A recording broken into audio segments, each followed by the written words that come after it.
This is the Project Management Podcast. We bring project management topics to beginners and experts.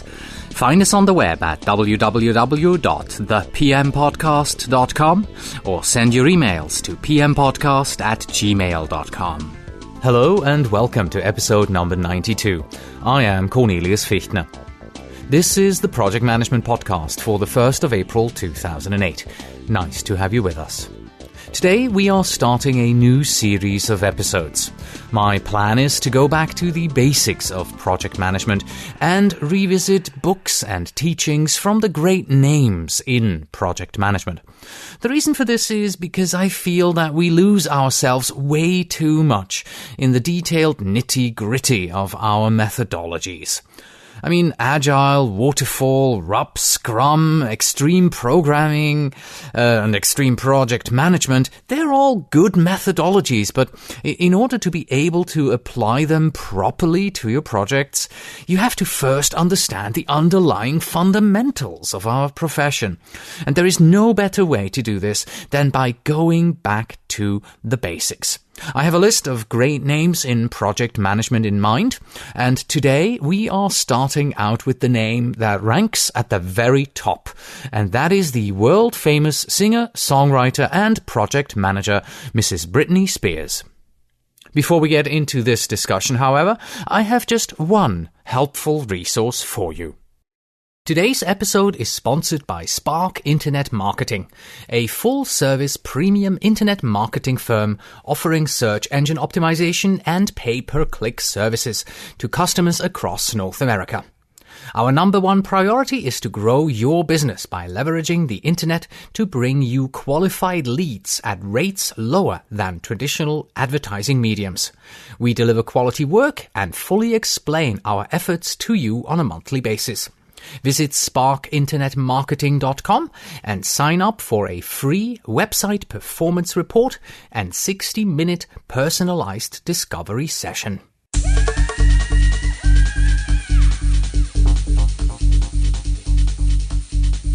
As promised, just one quick helpful resource and then we will head right into the discussion of today. And the helpful resource is that some of you may have raised an eyebrow when you saw the title of today's episode or when you listened to the introduction, and you might be thinking that I'm trying to pull your leg. Far from it. Mrs. Britney Spears is indeed actively immersed in the project management world. And as they say, the proof is in the pudding. Or in this case, the proof is in the posting. Therefore, our one and only helpful resource today is to reference you to a post by Mrs. Britney Spears on the projectmanagementsource.com website. In this post, Mrs. Spears discusses her problems with time management and how she was able to partially resolve them. It is quite an interesting read, and it shows her innovative approach to project management-related problem solving. Enjoy. To find the post, please stop by at thepmpodcast.com and click on the helpful resources link that you can find at the bottom of today's episode, which is episode number 92. And now let us head right into today's main topic, which are the 10 things you can learn about project management from Mrs. Britney Spears. Mrs. Britney Spears is a singer, actress, and project manager with an illustrious worldwide career. She has written several books and produced instructional videos. Today, I would like to review the 10 things you can learn about project management from her not-so-well-known teachings and relate them to you in the hope that you will be able to apply them on your projects. Here they are. Number 10. Don't let me be the last one to know. With this song on her Oops, I Did It Again album, Mrs. Spears is reinforcing a simple concept for us. Bad news, and good news as well, must be proactively communicated to our stakeholders and sponsors. Letting them live in the dark for any length in time about important issues that are happening on your project is a very bad idea. The earlier you can make your sponsors aware of a schedule delay, the sooner the sponsor is able to react and maybe support you by assigning temporary resources. Similarly, if you can see that certain features that your stakeholders simply must have aren't available, you want to tell them early on as well, so that they can not only get used to the idea, but also come up with ways to work around it. Equally bad is the withholding of good information. Mrs. Spears hints at that in the lyrics of the song, which go like this. Don't hold back, just let it go. Let me know, oh, let me know. These lyrics clearly show her agonizing expectancy of good news on the project. For instance, let's assume that you can foresee that your project will end 3 weeks early, but you decide to hold back this information. What do you think will happen when suddenly you show up in the sponsor's office 3 weeks ahead of time and you go triumphantly, "Hey, we are done"? Well, he's going to ask you, and what do you expect me to do with all the resources from your project now? We don't have anything planned for another 3 weeks for them. You should have told me sooner. So, follow Mrs. Spears' advice and don't let me be the last to know. Your sponsors and stakeholders will love you for not being left in the dark. And of course, love is another strong theme of this particular song. Number 9. Song and dance are 90% of the act. Harold Kersner teaches us that an astonishing 90% of what we as project managers do is communicating. Mrs. Spears is clearly a Kersner scholar and applies this 90% rule in her live performance projects, when she delivers 10% of substance, lifestyle and the hots, with 90% song and dance. In that way, she sweeps her audience off the floor. Now imagine if you could do the same with your stakeholders. Imagine a boardroom of executives not only giving you a standing ovation at the end of your status presentation, but also purchasing your t-shirt and the DVD as they leave the boardroom. You see, we should all learn from and follow her example of communicating with our audience, not only in the way that works for us, but in the way that is best received and understood by those whom we want to communicate with. They have to be our focus. Give them what they want in the format that they crave. Number 8.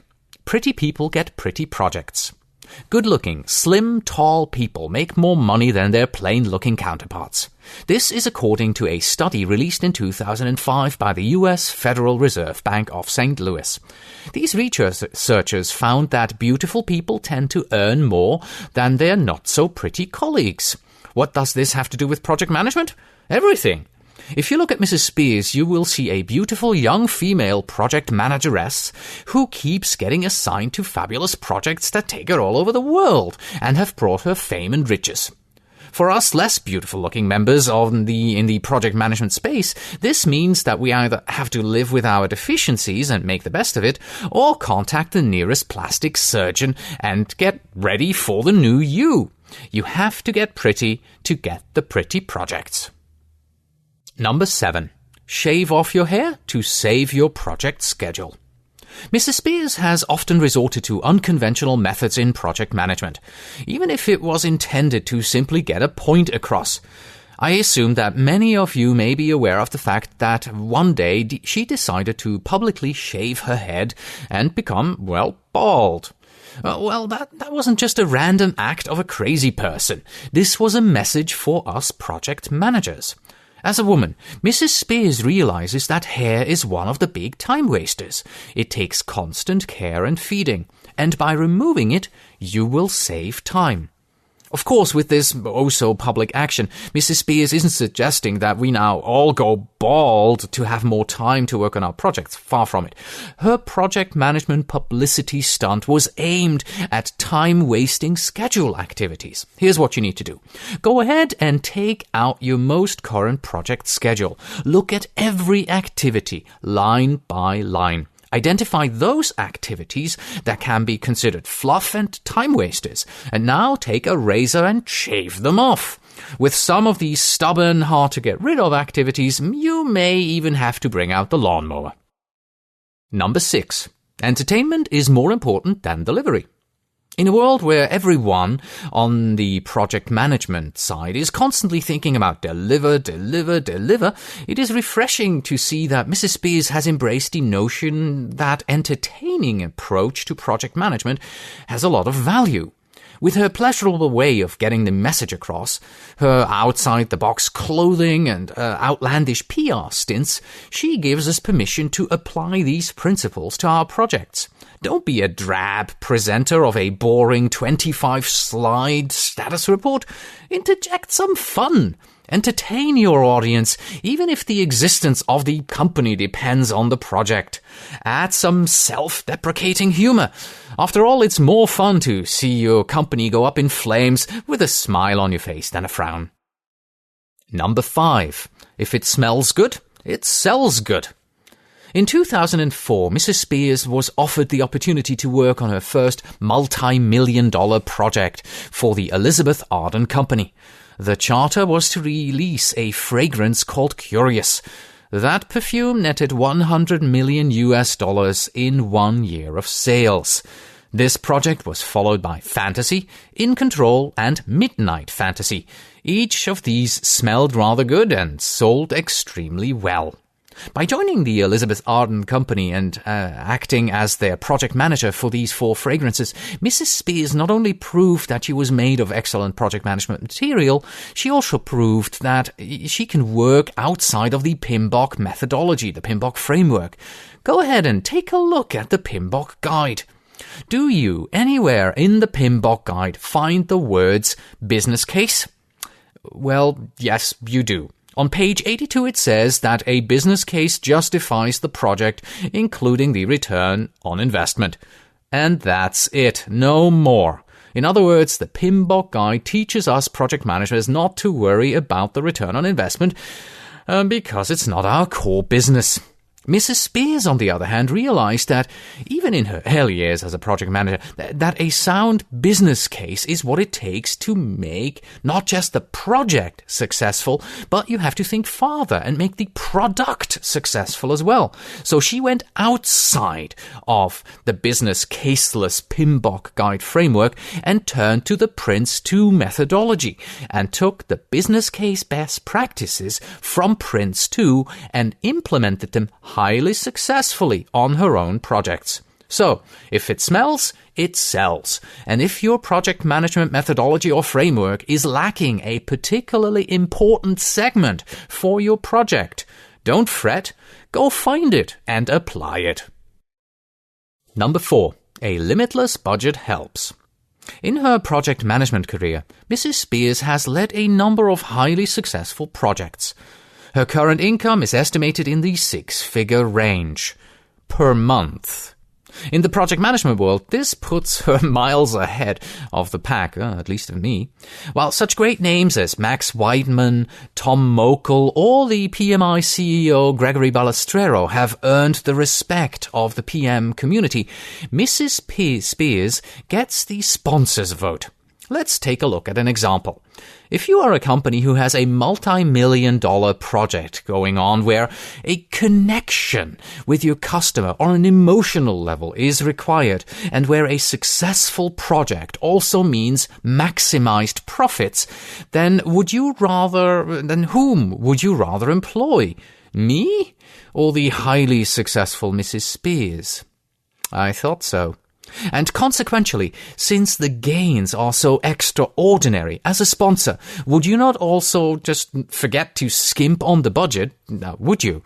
Therefore, Mrs. Spears' projects are always well funded, and that is part of her ticket to success.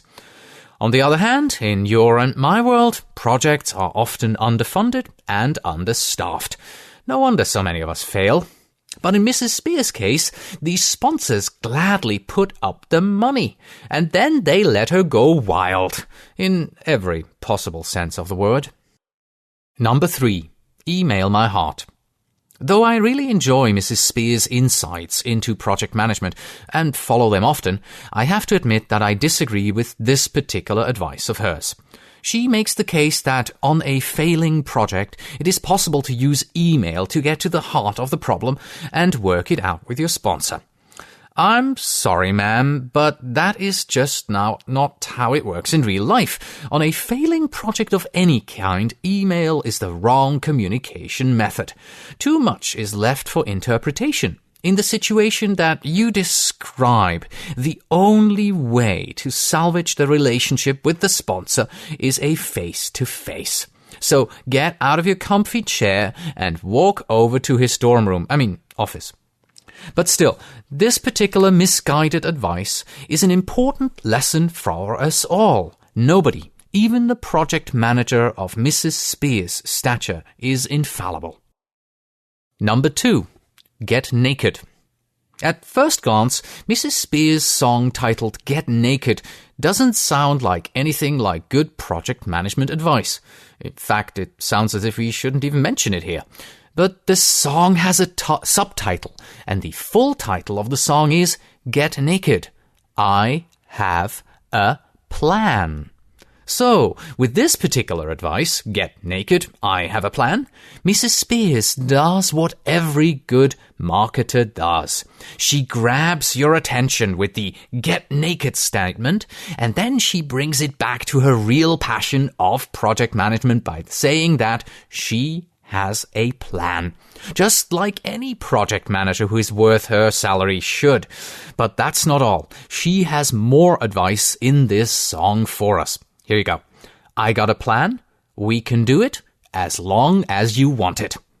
With these 3 simple statements, Project Manager Spears lays it out for us. You have to have a plan.